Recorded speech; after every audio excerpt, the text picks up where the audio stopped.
In the stillness of the night, as your thoughts gently drift and the weight of the day slowly melts away, let your heart find rest in a place of peace, reflection, and wonder. Tonight, we journey into one of the Bible's most intriguing mysteries. Who wrote the letter to the Hebrews?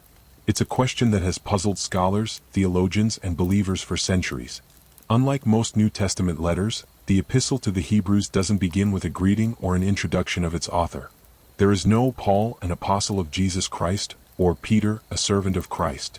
Instead, it opens directly with a majestic declaration about the nature of God and His Son. That mystery, that silence, invites us into a deeper reflection. Why was the author anonymous? Was it a stylistic choice? A spiritual message? Or something entirely different? Before we explore this, let's consider something beautiful. This letter, though mysterious in its origin, is one of the richest theological treasures of the entire Bible. It speaks of faith, hope, endurance, and the eternal priesthood of Christ. It draws intricate connections between the Old and New Covenants. Its words have comforted generations. So even though we don't know who wrote it, its message remains divine, timeless, and full of life. One of the most powerful verses in Hebrews is found in the very first chapter. Hebrews chapter 1 verse 1 says, "In the past God spoke to our ancestors through the prophets at many times and in various ways." And in Hebrews chapter 1 verse 2, it continues, "But in these last days He has spoken to us by His Son, whom He appointed heir of all things, and through whom also He made the universe." Pause for a moment and let those words sink in. In the past, God spoke through prophets. But now He speaks through His Son. This isn't just an introduction. It's a statement of immense theological weight. It sets the tone for everything that follows.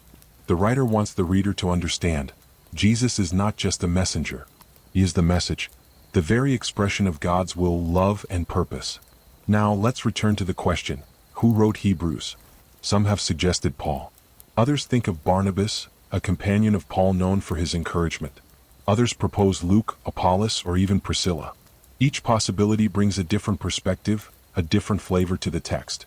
Those who suggest Paul point to the deep theology, the Old Testament references, and the recurring themes of grace and faith. Yet, the style is notably different from Paul's other letters. The Greek is more polished, the structure more rhetorical. And Paul often defends his apostleship. Here there is no such defense. There's humility, a quiet authority, almost like a pastor speaking to weary hearts. What if it was Barnabas?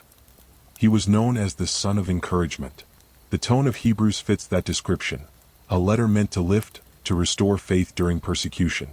Barnabas also had strong ties to the early church in Jerusalem, where the message of Hebrews would have resonated deeply with Jewish believers facing suffering. Apollos is another possibility. Described in Acts chapter 18 verse 24, as a learned man with a thorough knowledge of the Scriptures. He was eloquent and mighty in the Scriptures, and that matches the refined language and depth of Hebrews. Perhaps Apollos, taught by Priscilla and Aquila, crafted this profound work. But what if it was Priscilla herself? Some scholars suggest that the author remained anonymous on purpose, perhaps because of social constraints on women teachers at the time.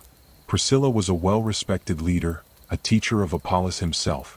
If she wrote it, perhaps the anonymity preserved the focus on Christ rather than the gender of the writer.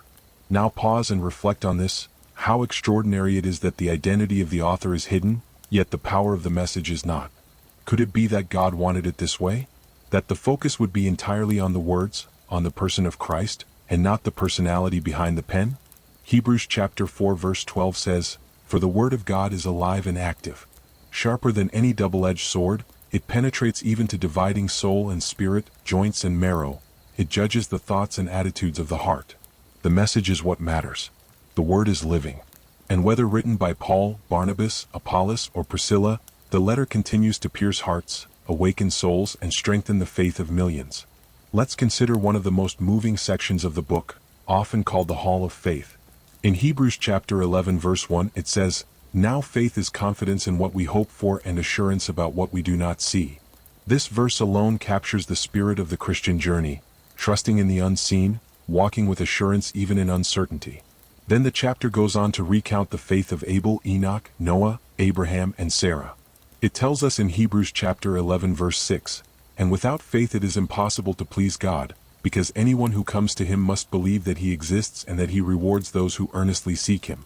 These stories, these lives, remind us that our journey is not isolated. We are part of a greater story, a long lineage of faith stretching across the ages. And even though we may not know the author of Hebrews, we know the author of our faith. As you lay in bed with the quiet of night surrounding you, consider this thought. Maybe the mystery of Hebrews is an invitation, a gentle nudge from God to look beyond the surface, to embrace the unknown, to trust Him even when answers aren't clear. Because that's what faith is. And in this quiet trust, peace is born. You don't need to have all the answers to rest in the love of God. You don't need to solve every mystery to find comfort in His presence. Let your mind rest now, not on who wrote the letter, but on the one about whom it was written. Jesus, the high priest, the mediator of a better covenant, the author and finisher of our faith. Hebrews chapter 12 verse 2 says, "Let us fix our eyes on Jesus, the author and perfecter of faith, who for the joy set before Him endured the cross, scorning its shame, and sat down at the right hand of the throne of God." This is where our focus lies, on Him. And through Him we find peace, even in mystery. Now, as your eyes grow heavy and your breath slows into a calm rhythm, let the Word of God wash over your heart. Psalm chapter 4 verse 8 says, "In peace I will lie down and sleep, for you alone, Lord, make me dwell in safety." Isaiah chapter 41 verse 10 says, "So do not fear, for I am with you. Do not be dismayed, for I am your God. I will strengthen you and help you. I will uphold you with my righteous right hand." Tonight, rest in the arms of your Creator. Let His Spirit wrap you in serenity. The mysteries will remain, but your heart can sleep in perfect peace. God is watching over you. He does not slumber or sleep. His presence is near. You are safe. You are loved. Sleep peacefully, and remember, you are never alone.